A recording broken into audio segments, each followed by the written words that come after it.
हाँ जी, नमस्कार, जय श्री कृष्णा, राधे राधे। और एक बार फिर से आपका स्वागत है डिजिटल प्लेटफॉर्म पर। दोस्तों, हम बात कर रहे थे राजस्थान पुलिस में महिला एवं बाल अपराध से संबंधित चर्चा कर रहे थे। और महिला बाल अपराध में हमने बहुत सारे फैक्टों को जाना। इससे पहले 2 सेशनों में हमने बात की। हम मेन सेशनों पर चर्चा कर रहे हैं। देखिए, लास्ट सेशन में हम बात कर रहे थे दहेज प्रथा के संबंध में, और दहेज प्रथा से संबंधित जो अधिनियम बना उसे कहा गया दहेज निषेध अधिनियम 1961 के नाम से जाना गया था। दोस्तों, किस नाम से जाना गया इस अधिनियम को? दहेज निषेध अधिनियम 1961 के नाम से जाना गया। क्लियर? दहेज क्या है?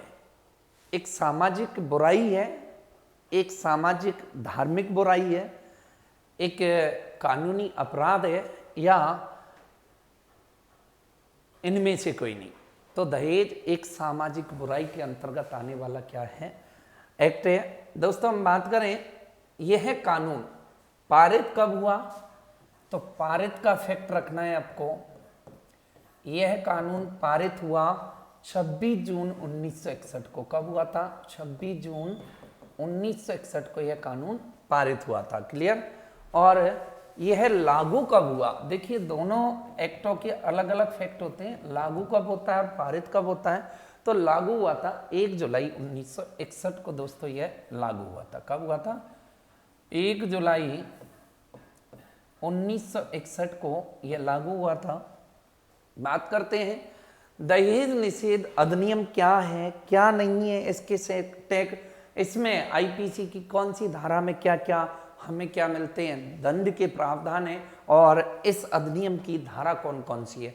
हम आईपीसी की धारा नहीं पढ़ेंगे, पहले पढ़ेंगे इस अधिनियम की धाराएं। दोस्तों, इस अधिनियम में धाराएं वैसे 13 से 14 धाराएं हैं, लेकिन एक एक धारा के बारे में हम बात करेंगे, क्योंकि ये अधिनियम, हम जब सामाजिक बुराई पढ़ते हैं तो दहेज निषेध निवारण अधिनियम 1961 पढ़ के इसमें संशोधन भी हुए थे। 84 और 86 का संशोधन हुआ था। 85 में संविधान संशोधन, इस संशोधन में इसमें निर्णय या इनमें परिवर्तन करने की क्या थी, क्षमता ले ली गई थी। Clear?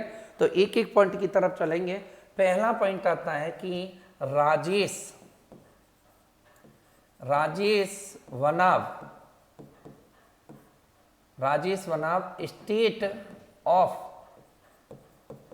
State of Karnataka case का संबंध किससे है? तो ध्यान रखना, इस केस का संबंध किससे है? दहेज प्रथा से संबंध है। क्लियर? दूसरे फैक्ट पे बात करते हैं कि भाई दहेज प्रथा को कौन कौन से आयाम दहेज प्रथा में और हमें क्या क्या पढ़ना होता है। क्लियर? दहेज प्रथा में हमें क्या क्या पढ़ना होता है। देखिए, दहेज प्रथा कानून में कुछ धाराएं हैं। जैसे हम बात करें धारा 1, धारा 2, धारा 3, धारा 4। हमसे पूछेगा कैसे कि बताइए धारा 1 में दहेज निवारण एक्ट की धारा 1 में क्या है? तो धारा 1 में है दोस्तों, इसका विस्तार, इसका किसका? दहेज निषेध अधिनियम का विस्तार क्या क्या है और कहां कहां ये लागू होता है।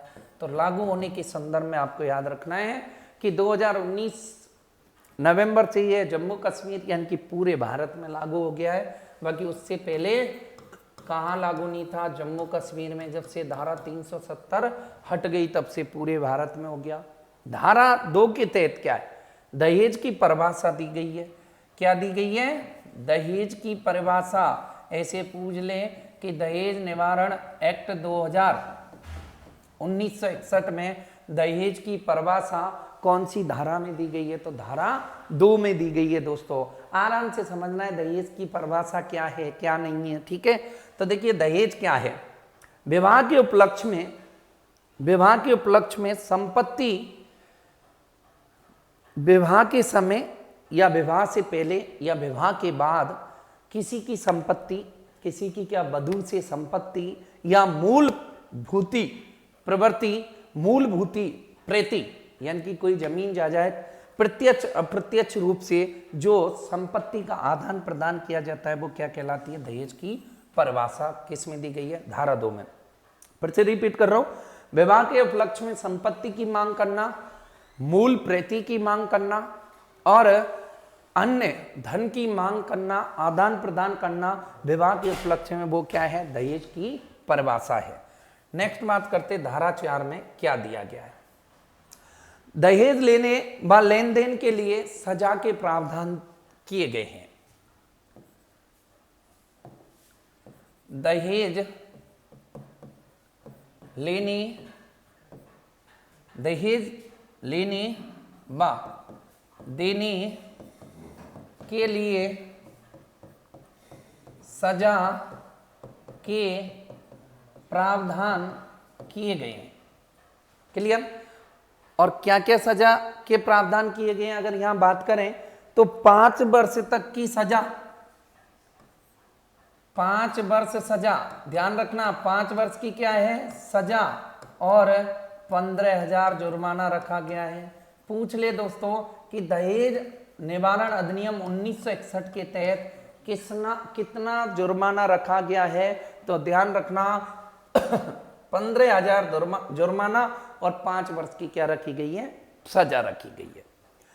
अब बात आती है कि साहब क्या प्रत्येक धारा में जुर्माना है? जी हाँ, जहां जहां लगभग धाराओं में जुर्माना है और जहां जुर्माना नहीं है वहां पर मैं आपको क्रॉस करवा दूंगा।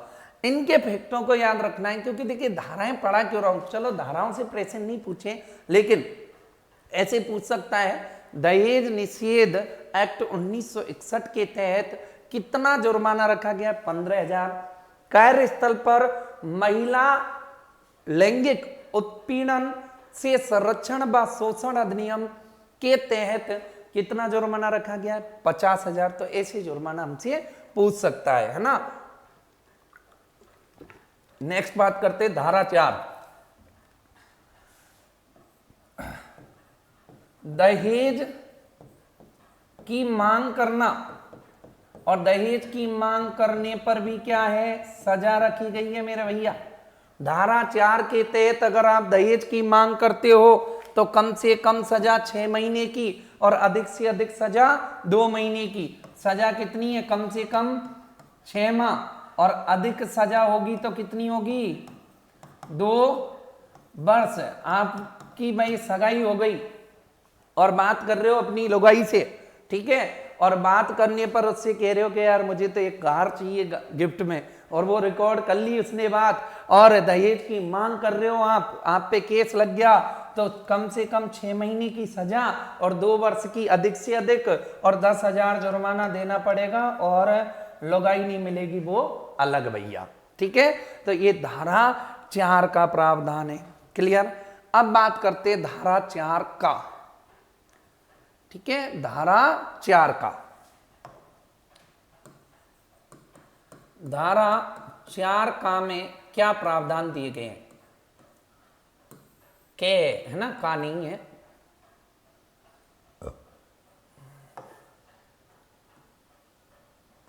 के देखिए बात करते हैं, दहेज का जो कारण बताना पड़ेगा। कौन सी? धारा 4 के में दहेज का कारण क्या करना है कि जब दहेज लेंगे, कारण नहीं, दहेज क्या करना है। अब आपको साहब दहेज क्या करना है मतलब, इससे पहले कोई दहेज लेगा और दहेज देने वाला है, उन दोनों पे कार्रवाई होगी। उनके लिए क्या करना है? दोनों के लिए उसकी सजा के प्रावधान किसमें मेरे भैया? इसमें है। दूसरा, विज्ञापन करना। मेन बात है विज्ञापन करना। विज्ञापन करना, अखबार में कटिंग आई कि सुयोग्य वधू चाहिए, छोरा डॉक्टर है, रंग गोरा है, कद 6 इंच मतलब 5.6 इंच है ना, और ऐसे अखबार में क्या आई? न्यूज आई, और नीचे दे दिया उसमें कि मांग क्या है, छोरे को एक सेंट्रो गाड़ी चाहिए या BMW कार चाहिए और छोरे की नौकरी है तो एक मकान चाहिए, तो आपने विज्ञापन किया, तो कौन सी धारा 4 के तहत आपको क्या है, सजा का प्रावधान है मेरे भैया, और सजा का प्रावधान सेम है। ठीक है, नेक्स्ट बात करते धारा 5।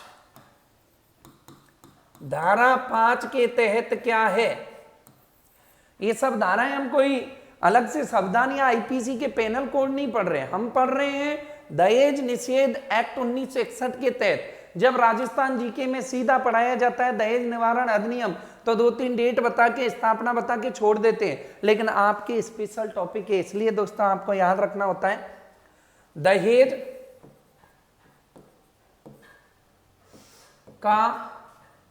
दहेज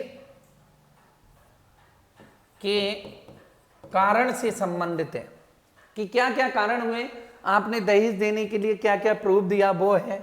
नेक्स्ट है मेरे भाई धारा 6, इतनी मोस्ट नहीं है, कोई बढ़िया है वो मैं बता रहा हूं। धारा 6, किसी अन्य व्यक्ति द्वारा दहेज धारण करना, किसी अन्य व्यक्ति द्वारा, किसी अन्य व्यक्ति द्वारा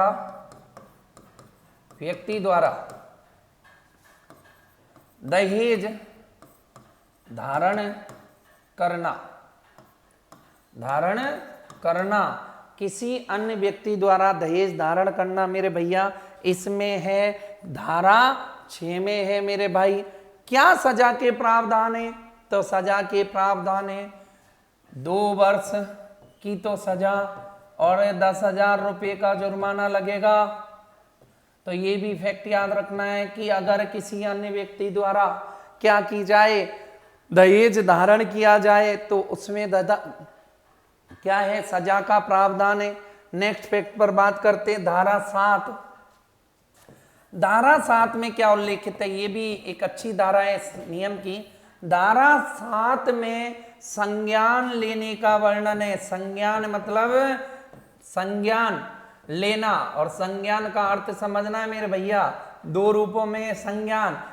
संज्ञान लिया जाता है कि वो जो काम किया है वो जमानती है,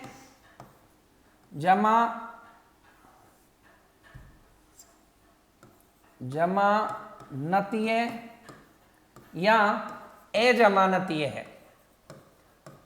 अगर आप दहेज के कारण मृत्यु हो गई तो अजमानती है नहीं, बाकी जमानती है। संज्ञान लिया जाएगा, निर्णय लिया जाएगा कोर्ट के द्वारा। क्लियर। नेक्स्ट बात करते हैं दोस्तों, और कौन कौन सी धाराएं यहां पर हमें देखने को मिलती है। धारा 8, ठीक है, धारा 8 के संदर्भ में बात करते हैं, बड़ी मोस्ट धारा है इसकी। धारा 8A और धारा 8B, तीनों को हम एक साथ पढ़ रहे हैं। 8B किसकी धारा है, दहेज निवारण अधिनियम 1961 की धारा है मेरे भैया। देखिए बात करते हैं अपराध का वर्णन। धारा 8 में अपराध का वर्णन धारा 8 में मिलता है। अपराध का वर्णन कौन सी धारा में, वर्णन की जमानती है अजमानती है, कौन सी धारा है, तो धारा 8 में मिलता है मेरे भाई। नेक्स्ट फैक्ट है धारा 8 ये घटना की शिकायत घटना के 1 वर्ष के अंदर करना। धारा 8 ये क्या कहती है कि घटना की शिकायत 1 वर्ष के अंतर में करना, 1 वर्ष के अंदर करना। इसके बाद अगर आप करते हो तो वो केस अमान्य सिद्ध हो जाएगा। यहीं पर इससे पहले हमने बात की, अगर रेप होता है, कार्यस्थल पर लैंगिक उत्पीड़न होता है, तो आपको 90 दिन के अंदर केस, यानी कि 3 महीने के अंदर केस दर्ज करवाना होगा। क्लियर। नेक्स्ट बात करते हैं भाई कि धारा 8A में शिकायत दर्ज करवाने का प्रावधान है। धारा 8B क्या कहती है, धारा 8B कहती है मेरे भाई कि घटना हो गई, घटना की शिकायत हो गई, और अब धारा 8B में दहेज विशेषाधिकारी की नियुक्ति होगी। दहेज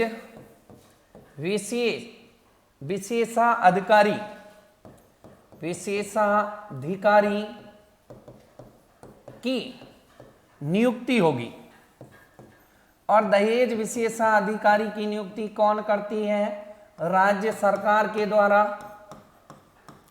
राज्य सरकार के द्वारा क्या होगी? नियुक्ति होगी दोस्तों। इस प्रकार धारा 8 में अपराध का वर्णन है। धारा 8 में घटना की शिकायत 1 वर्ष के अंतर आपको करनी है। धारा 8वीं में दहेज विशेषाधिकार अधिकारी की क्या होगी? स्थापना होगी। और राज्य सरकार क्या करेगी? स्थापना करेगी। अब बात करते हैं कि और कौन कौन सी धाराएं मेरे भाई। तो धारा 9, कौन सी धारा है? धारा 9 के वर्णन के बारे में बात करें। धारा 9 में क्या उल्लेखित है कि इस अधिनियम में संशोधन के नियम बनाने की शक्ति दी गई है। धारा 9 में इस अधिनियम में नियम बनाने की शक्ति दी गई है। किसमें? धारा 9 में। लेकिन ध्यान रखना, कौन कर सकता है संशोधन? केंद्र सरकार कर सकती है। ठीक है। और धारा 10 में भी सेम बात कही गई है। धारा 10 सेम बात है। इस अधिनियम में संशोधन करने की बात की गई है, लेकिन शब्द कौन सा चेंज हो गया? वहां केंद्र सरकार और यहां कौन कर सकती है? राज्य सरकार मेरे भाई संशोधन कर सकती है। तो इस प्रकार क्या है, थोड़ा सा दहेज निवारण अधिनियम से संबंधित फैक्ट अपने धारा वगैरह कंप्लीट होती हैं। देखो मैं कंप्लीट करवा देता हूं पुनः। दहेज निषेध अधिनियम 1961 पारित हुआ 26 जून 1961, लागू 1 जुलाई 1961। धारा 1 राजेश वनाव स्टेट कर्नाटका का केस रखना है याद। धारा 1 में विस्तार और लागू पूरे भारत में। धारा 2 दहेज की परिभाषा दी गई है। धारा 3 में दहेज लेने व देने के लिए सजा का प्रावधान है, 5 वर्ष या 15,000 रुपये जुर्माना। धारा 4 दहेज की मांग करने पर 6 माह अधिकतम 2 वर्ष की सजा और 10,000 रुपये जुर्माना। धारा 4 दहेज क्या करना, यानी विज्ञापन किया दहेज का तो सजा मिलेगी 5(4) के तहत दहेज। धारा 5 दहेज के कारण बताने पड़ेंगे। धारा 6 किसी अन्य व्यक्ति द्वारा दहेज धारण करना या 2 वर्ष की सजा या 10,000 जुर्माना। धारा 7 संज्ञान लेना कि यह जमानती है कि अजमानती है, क्या अपराध किया है। धारा 8 अपराध का वर्णन है, दहेज के अपराध का वर्णन है। धारा 8 है घटना की शिकायत 1 वर्ष के अंतर करनी है। धारा 8वीं दहेज विशेष अधिकारी की नियुक्ति करनी है, राज्य सरकार द्वारा की जाती है। धारा 9 इस अधिनियम में नियम बनाने की शक्ति दी गई है केंद्र सरकार को। और धारा 10 में नियम बनाने की शक्ति किसे दी गई है? राज्य सरकार को। दोस्तों इस प्रकार अपना फैक्ट ये कंप्लीट होता है अधिनियम से संबंधित। अब हम बात करते हैं कि इस अधिनियम में आईपीसी की कौन कौन सी धारा क्या है मानी गई है। तो वही अगला फैक्ट आता है यहां से, दहेज निवारण अधिनियम 1961 में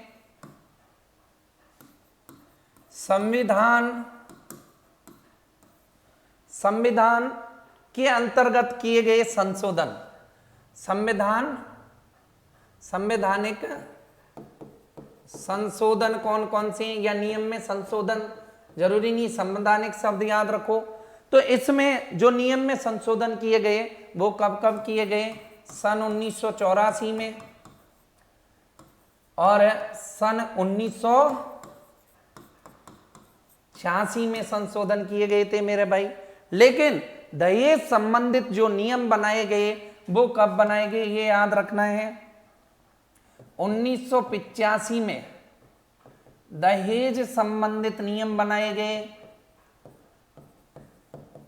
संबंधित नियमों के संदर्भ में याद रखना है। तो दहेज निवारण एक्ट 1961 में कब संशोधन किया गया? 1984 और 86 में किया गया। और 1985 में जो किया गया, क्या किया गया, दहेज के नियमों पर दोस्तों दहेज संबंधित नियम निर्धारित किए गए थे। क्लियर।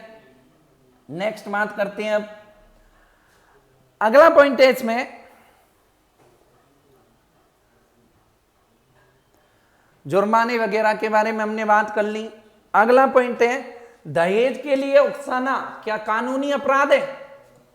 पूछ ले, दहेज के लिए उकसाना कानूनी अपराध है? दहेज के लिए उकसाना क्या कानूनी अपराध है? जी हां, दहेज के लिए अगर आपने किसी को उकसाया तो वो भी क्या है, कानूनी अपराध है। अब बात कर लेते हैं कि संशोधन के बाद परिवर्तन भी 1985 में ही हुए थे दहेज की कुछ धाराओं के। यहां से अगला मोस्ट पॉइंट आता है Indian penal code. Indian penal code की धाराएं कौन कौन सी हैं दहेज निवारण अधिनियम 1961 के तहत? बताइएगा। दहेज निवारण अधिनियम 1961 के तहत इंडियन पीनल कोड की धाराएं कौन कौन सी हैं दोस्तों? यहां से प्रश्न संभावित बनता है। अब आप कहोगे साहब हर क्लास में यही कहते हो, यहां से सम्मानित बनता है, तो क्या पेपर ला के दे दूं? सिलेबस तो पढ़ना पड़ेगा, ठीक है ना। लेकिन मेन चीजें जो भाई सीधी पता चल रही हैं, तो आईपीसी की धाराओं के संदर्भ में हम बात करते हैं। तो देखिए आईपीसी की धाराएं कौन कौन सी मोस्ट हैं इसमें दोस्तों? इसमें जो धाराएं मोस्ट हैं वो पहली धारा है 304B। धारा का क्या नाम है? आईपीसी की धारा 304B। आइए 304B के संदर्भ में विस्तार से जानते हैं कि दहेज की मृत्यु से संबंधित है। किससे? दहेज मृत्यु से संबंधित धारा कौन सी है? 304B। क्या है दहेज मृत्यु?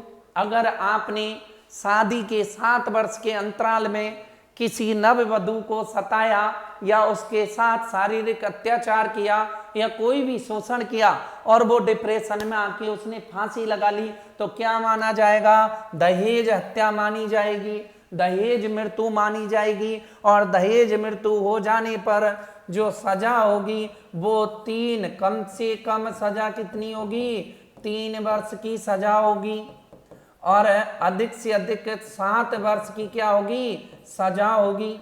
7 वर्ष की सजा होगी। और हो सकता है कि अगर मृत्यु से संबंधित है तो आपको मृत्यु दंड भी दे दिया जाएगा। हाँ, किसी की तो जान चली गई तुम्हारी वजह से, तो मृत्यु दंड भी दे दिया जाएगा। धारा 304 या आजीवन सजा हो जाएगी। तो ये धारा कौन सी थी? 304B। नेक्स्ट बात करते हैं मेरे भैया धारा 498A। धारा ये भी मोस्ट है, ये धारा है ना 498A। धारा 498 ये क्या कहती है मेरे भाई? तो धारा 498 ये कहती है कि किसी महिला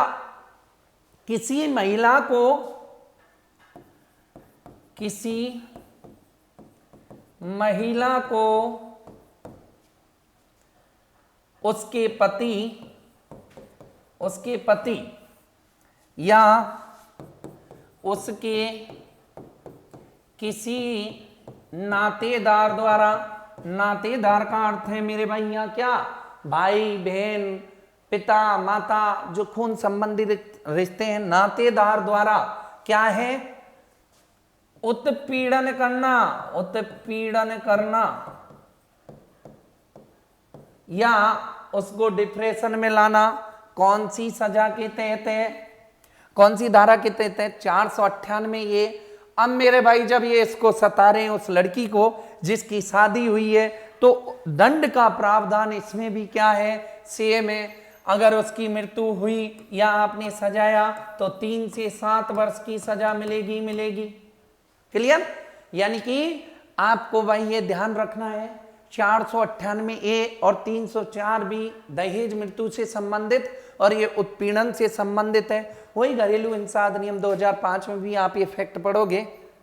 नेक्स्ट बात करते हैं धारा 306। धारा 306 में क्या उल्लेखित है? आईपीसी की धाराएं पढ़ रहे हैं। आईपीसी की धारा 306 में क्या उल्लेखित है मेरे भैया? तो देखिए धारा 306 बालिग द्वारा आत्महत्या करना, यानी कि जो नववधु है, सॉरी बालिग द्वारा नहीं, इसमें है स्त्री धन की मांग करना। जब यदि कोई अपनी स्त्री धन की मांग करे तो कौन सी धारा होगी? 306, सॉरी 306 से पहले अपन पढ़ेंगे 406। 406 धारा आईपीसी की 406 में क्या है? स्त्री धन की मांग करना। मांग करना, अब आपके ये समझ में नहीं आया स्त्री धन क्या है। देखो ये तो रही कोई महिला और ये रहा उसका पति, ठीक है। अब क्या हुआ? ये रहा महिला का पिता। महिला के पिता ने पति को शादी में क्या दी? कार दी, मकान दिया और पैसे दिए, मतलब माला माल कर दिया इसके पति को। अब क्या होता है? बाद में शादी के 1-2 महीने बाद में या 10 साल बाद में ये पति इसका कहता है कि भाई मुझे तो तू अच्छी नहीं लगती, मैं तुझे छोड़ रहा हूं, या इसके लिए कार के लिए मना कर देता है इस महिला के लिए। तो इससे पूरे दहेज का जो स्त्री धन की मांग, इस पूरे दहेज का हक किसका है? इस महिला का। पिक्चरों में सुनते हो ना, हीरो कहता है कि तेरे बाप ने दिया क्या? हाँ मेरे बाप ने ये बेड दिया है, कार दी है, मकान दिया है, निकल जाओ, है ना।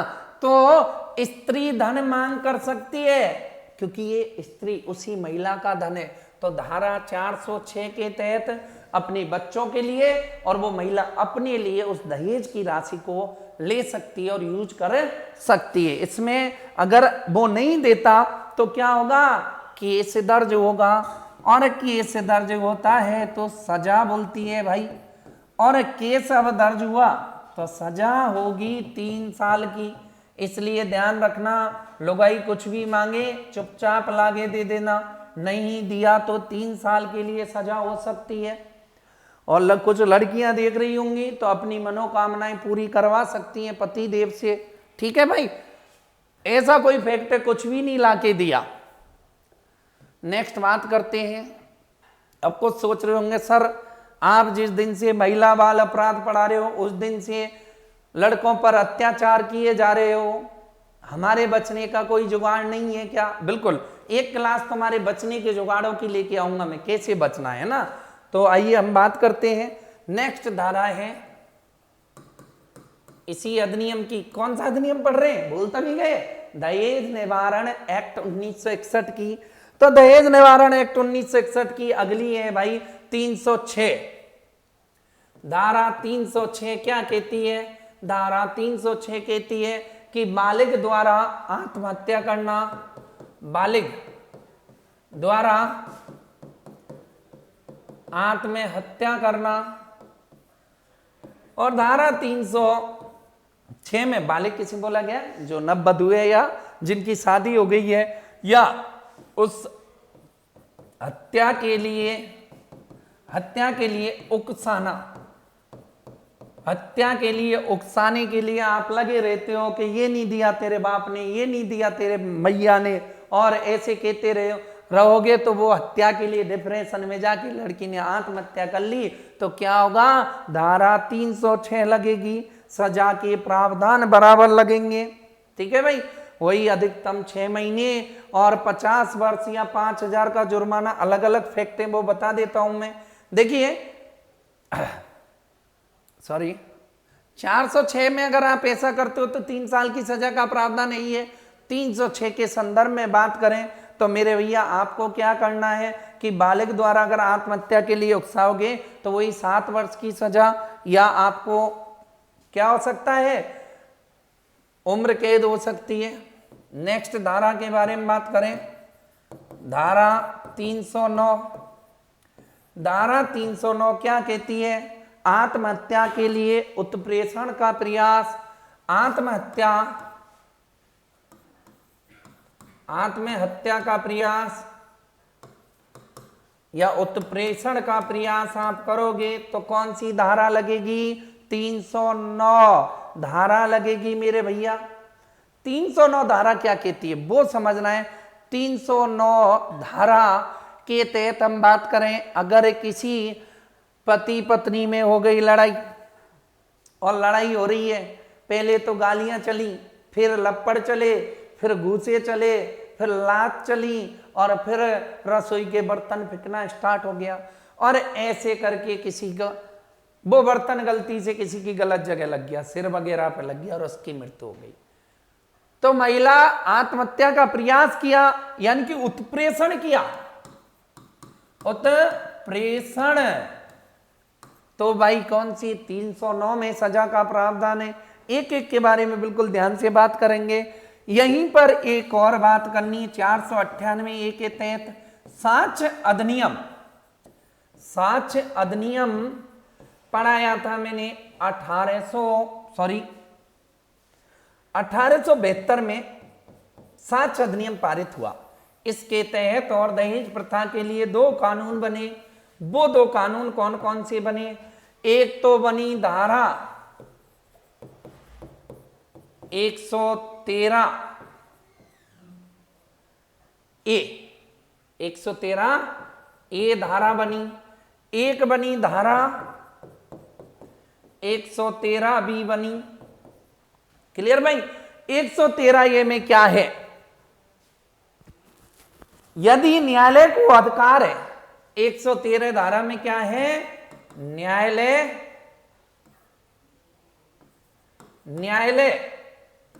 को अधिकार है, और क्या अधिकार है कि यदि किसी स्त्री की दहेज के कारण मृत्यु हो जाती है, किसी स्त्री की दहेज के कारण मृत्यु हो जाती है, तो क्या होगा, न्यायालय इसका साक्ष्य करेगा। और 113 बी क्या कहता है कि दहेज में आत्महत्या के लिए उकसाना किसी को, कौन सा प्रावधान रखा गया है, ये प्रावधान रखा गया है 113 बी में। तो ये कुछ आईपीसी की धाराएं थी जो मैंने आपको कंप्लीट कराई, देख लेते हैं एक बार, ठीक है। आईपीसी की धारा 304 B, Indian penal code 304 B, दहेज मृत्यु हो जाती है 7 वर्ष तक, अगर मृत्यु हो जाती है किसी भी कारण तो वो दहेज मृत्यु मानी जाएगी। कम से कम सजा 3 वर्ष, 7 वर्ष की सजा हो सकती है और जुर्माना। 498 किसी महिला को उसके पति या उसके नातेदार रिश्तेदार द्वारा दहेज के लिए उकसाया जाता है तो वो इसमें 3 से 7 वर्ष की सजा का है प्रावधान, और न्यूनतम 6 वर्ष और अधिकतम सजा 2 वर्ष हो सकती है। 406 स्त्री धन की मांग करना, महिला अपने दहेज के सामान को मांग सकती है। धारा 306 बालिग द्वारा आत्महत्या का प्रयास करना या उसे आत्महत्या के लिए उकसाना, कौन सी धारा है, 306 धारा है। धारा 309 आत्महत्या के प्रयास या उत्प्रेषण करना, साक्ष्य अधिनियम 1872, धारा 113 ए और धारा 113 बी। तो इस प्रकार हमने पूर्ण रूपेण जाना दहेज निषेध अधिनियम, ठीक है, दहेज निषेध अधिनियम। नेक्स्ट जानेंगे अगली क्लास में, जब तक के लिए धन्यवाद।